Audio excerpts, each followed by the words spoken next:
What if I was always in front of you, but in different costumes?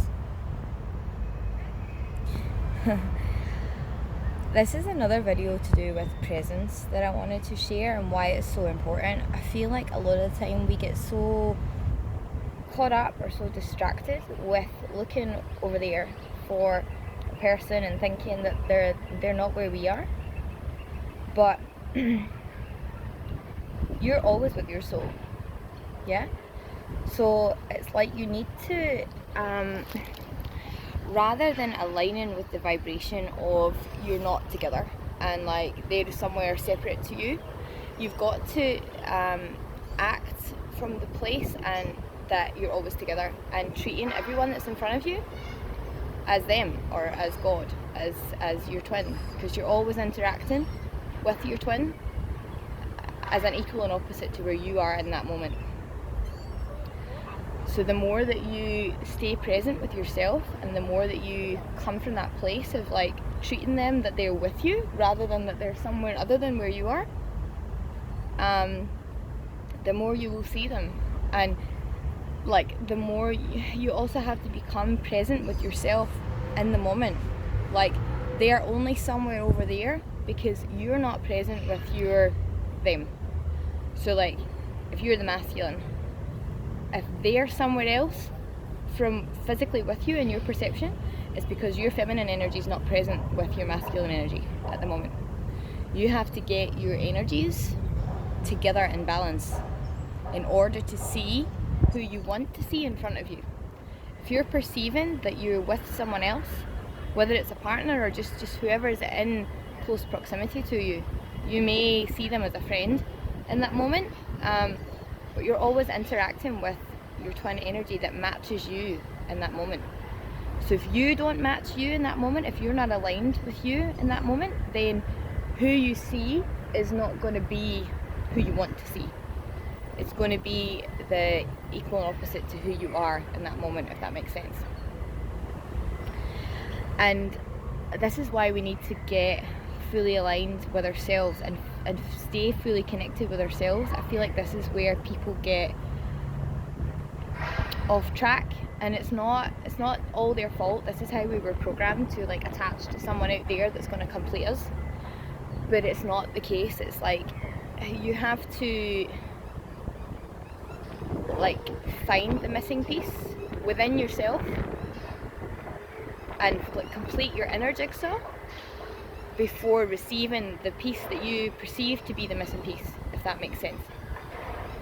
It's like the search for the missing piece, but it was within you all along. And that's how you, by pulling that jigsaw together inside you, is how you then attract it on the outside, and how you start to see your twin all around you all the time in multiple forms, but it's you feel it as the same energy, and you don't feel that same void of them, that same lack of them, that same separation from them or separation from self, because you're not separate from self anymore. You're integrated and balanced with yourself. So because it's never really been about this other person that you feel like you're missing. It's that completion of your energy circuit that you are actually grieving the loss of, or that you're actually grieving separation from. It's the completion of feeling whole within yourself, which initially you attach as being something this other person is given to you, because at that point you're not able to give it to you. So you have this complete feeling around them. But the more that you find that completion in yourself, and the more that you feel whole within yourself, the more you start to see that it wasn't actually about them that was making you feel whole. It was like you were making yourself feel whole, but using them as like a substitute for that. But then the more that you which creates separation. That's why they're not around you, because you're not holding connection to yourself. You're partially in yourself and partially attached to them.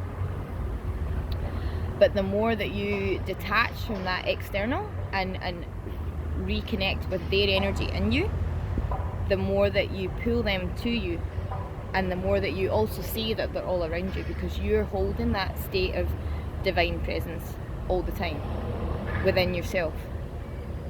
And there's never, like, that's why people talk about separation being an illusion. Like, it is an illusion, but the reason it seems so real is because you're not in divine presence with yourself. You're not in that integrated soul origin state with yourself. So it seems very real that they're not with you.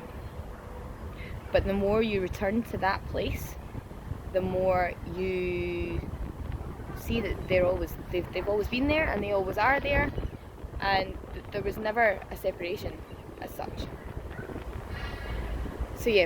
So like, you have to align with the vibration of, you're already married to this person. Your soul has been married to this person since the beginning of time. They are you. The other half of you, but not in a codependent way. They are the mirror to your wholeness, you know. And when you find that state again, the mirror will then reflect that. That's what you'll see. And you have to sort of, rather than coming from that place of separation and like, I'm not with them, and how do I get over there, how long until I can be with this person, like, no.